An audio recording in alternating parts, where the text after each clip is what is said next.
for example, the Hare Krishna movement, that okay, like these guys are saying I'm going to go to hell forever. They're kind of being fanatical, but these people, they seem kind of nice, they're right. And then there's a lot of logical points in the Bhagavad Gita, so it could actually be a positive thing. But devotees have to be actively trying to contact such intelligent people. So yeah, things are colored by the modes. So the idea is that we want to get free of this this conditioning. We want to get free. We don't want to be covered forever. So it takes a lot of energy. Actually, it takes extreme amounts of energy, more energy than we could imagine. Actually, like you got these Olympic runners or whatever. They ride a bike and then they run and then they swim and they have certain dietary things. And that's all on the physical platform. They're running a marathon. So similarly, the devotee's life, it's a marathon. It's a marathon. It's a lifelong marathon in which they are putting out tons of energy, mental energy, physical energy, energy in general, just really, really pushing themselves within reason on this lifelong marathon to get out of illusion. That's their goal. Their goal is not the gold trophy and all the recognition on from the television, people watching on the television and the news reporters. Or their goal is not to become a big, person of this material world, but their goal is to become a soul, to regain the natural state of the soul as a ecstatic, blissful, lover of Krishna, free from illusion, free from material energy. So that's the goal. So it takes a lot of energy. We always have to remember that because it's not going to come necessarily easy. There'll be a lot of energy has to be put out.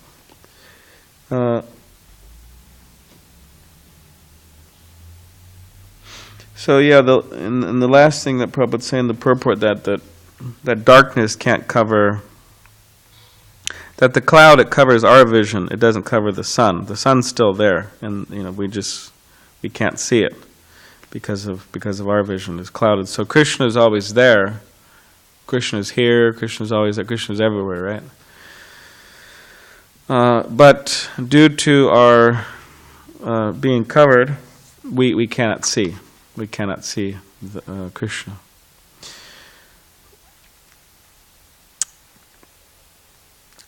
What's that shloka? You know that shloka, Zach? About Krishna, Surya Samamaya Hoya Andhakar. Yeah, what does that mean?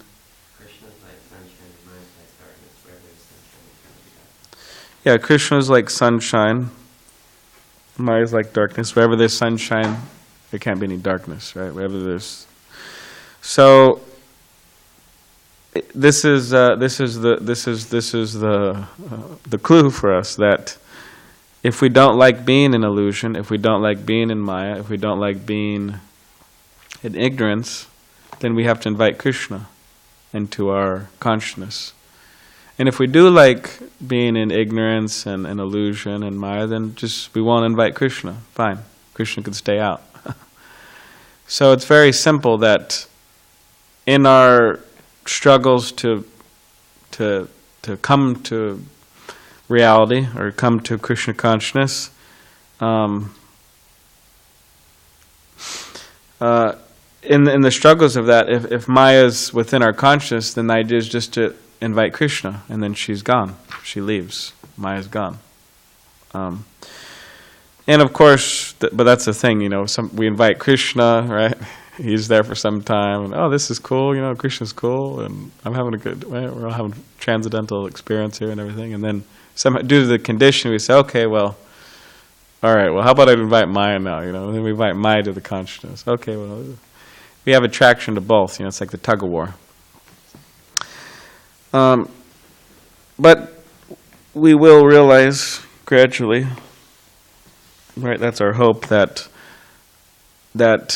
it's not really worth it, to have Maya there. It's not really worth it, actually. Better to have Krishna. because Maya, it's just like a big, it's a big, what is it called? A big con, a big, it just doesn't, like, I asked my spiritual master one time about illusion and all that, and he said, yeah, Maya, she attracts us. Okay, yeah, here, come enjoy, right? And then, you could say she embraces you, or she embraces us. But then right after that, she just takes out some type of some type of thing, and she just starts hitting you like a, stick, and she just starts hitting you. So that's the thing. It's like, okay, fine. There's some enjoyment, but then there's so much pain. Or like the examples given of, you're invited, right, to this big, big feast, and there's all types of wonderful things. There's paneer, bell pepper, samosas, and then there's, cannibalized burritos, and then there's pizza, and then there's cheesecake, and if for the health persons, there's steamed vegetables and whatever it is. What do you say? Janardhan's Khichdi? Yeah, Janardhan's, whatever there is. So many things are there, right? All types of cakes and cookies and beet juice, right? But so then they say, okay, yeah, you could go there and you could enjoy, right? You just enjoy all you could eat, and you never become full, whatever. You just and enjoy. But then after that, after you go out, you walk out the doors, and there'll be these two like huge guys, and they're just going to pulverize you. That's the deal, That's the deal. So then people are like, oh, well, I don't know if I want to, because you'll be taking your, lunch or your dinner, and you'll be thinking, oh man, like this is good, but the time's running out here, and I gotta walk outside and get pulverized by these guys. You could try to go out the side door or something.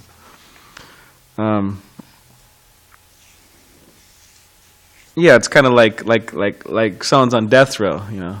They're about to, I don't know how they do it nowadays, but they would electrocute people, for God's sake. You sit in a chair and you get electrocuted. And I don't know if they do it nowadays, or lethal injections. Yeah, lethal injections, poison. But whether it's lethal injection or electric chair, if someone's like, all right, man, it's the last meal, last supper, just enjoy yourself. How even you really going to enjoy it like that? That's just like, that's ridiculous, So, yeah, Maya, the illusion's kind of like that. It's like, okay, fine, you enjoy it, but then there's so much pain, so it's not really worth it. But with Krishna, it's all pleasurable. It's all pleasurable, even the pain. Like Bhaktivinoda Thakur says, one of his songs, like a quote, he says, "The pain I endure in your service is actually the greatest happiness," because we're serving, and we may be experiencing some pain, but we're for Krishna. And that's natural if in the loving relationships that people have to go into. Like a guy, in India, for example, you live in a village, and you're poor. You're poor. So, but the guy, he has a wife, and then he has a son, and he has to go make money. So he goes out to Bombay, the city, and then he has to stay there for 6 months, a year, or whatever, 2 years, whatever, try to make some money and send back money to the wife and the child. So the guy's suffering, he's eating very little, is just, struggling day and night to make some money and just having a hard time.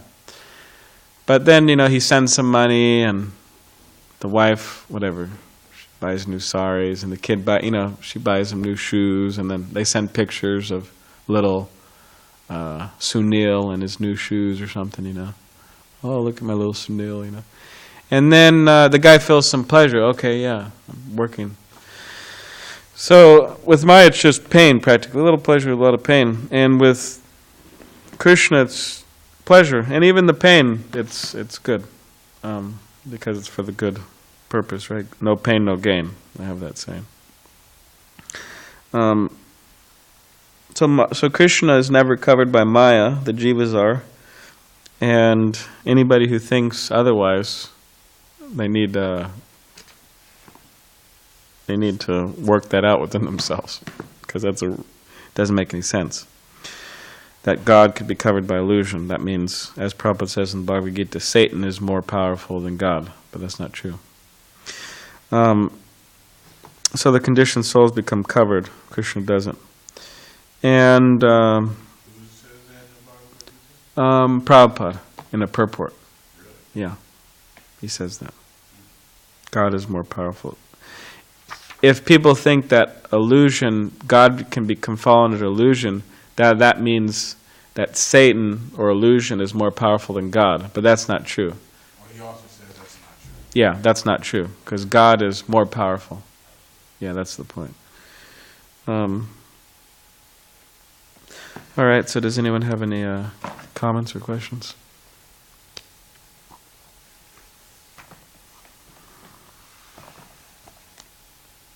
All right, no comments or questions. All right.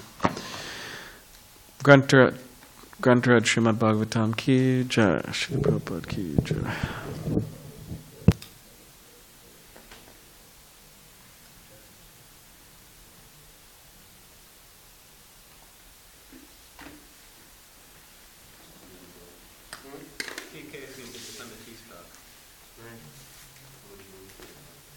You're gonna bring his guitar too.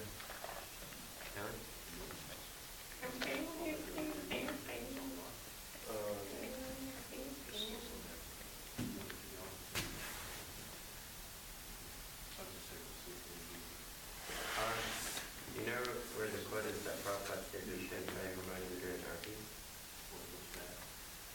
I'll have to check it out.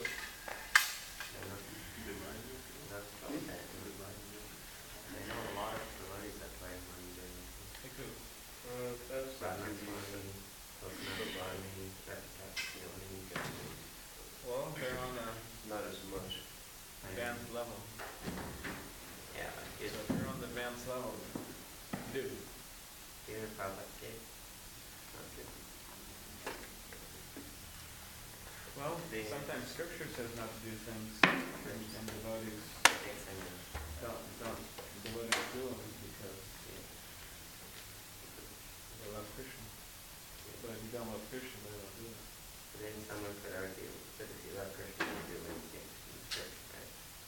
Yeah, but certain things, out of spontaneous ecstasy, you'll do. Like certain devotees will hug the deity. So you're allowed to have to do it. No, you're not supposed to hug the deity. Really? Yeah, it's supposed to be awe and reverence and respect, and you're not even supposed to bow down before the deity on the altar. Supposed to speak of hugging. Some devotees may slap the deity on the back, due to ethics. So friendship. So, but if you're not on that level, better not do that. Some devotees may chastise the deity, right? Like one should above you. Yeah. But if you're not on that level, I don't want to see you chastise not a good guy. Come on, hit me with a stick. But I said you're not supposed to attack devotees. Some devotees they make kitschy with their toothbrush for Krishna, but Krishna likes that. But you better not do that. You better not see you in the making devotee breakfast, making tea offerings. I was told we should follow Vaishnava Acharya. Who wants us to spread clean toothbrush? No, they're using Personally. Then come in and Santoshi's making the there was this one Mataji that destroyed it. One Mataji, she wouldn't bathe. She'd wake up and she was devotee. where is it? And she'd be in Vrindavan. Oh, recent. No, Contemporary custom. no, long time ago. And she'd be brushing her teeth and sparing her kitchen with a toothbrush. And then she'd feed it to Krishna, her son. Krishna would like it, he'd eat it.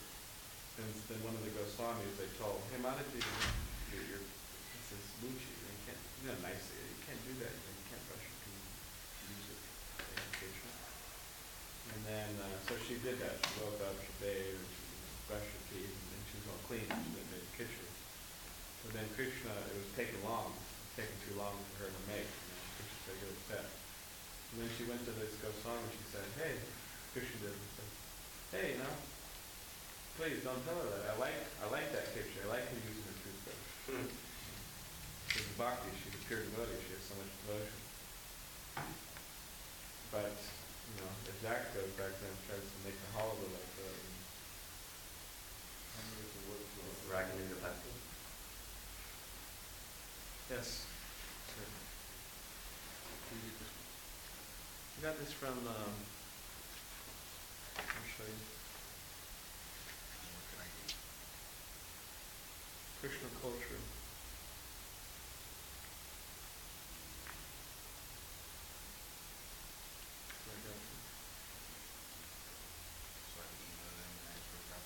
Yeah. Send it to you. It's a little bit of a rare book to see.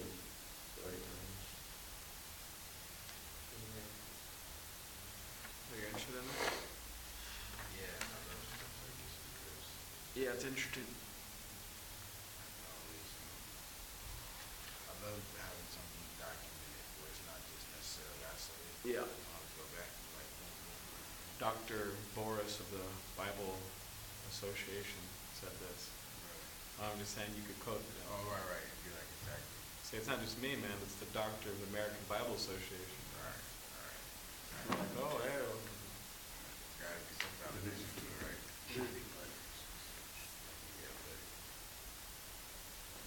I don't know, I think it's like $5 or something. You have any more laying around here? I can give you $5. Well, if you give me $5, you could just take that one. Yeah. And then I'll just get a new one. All right, get $5. Okay. Hold on to it for me. What is it? You hold on to it? Yeah.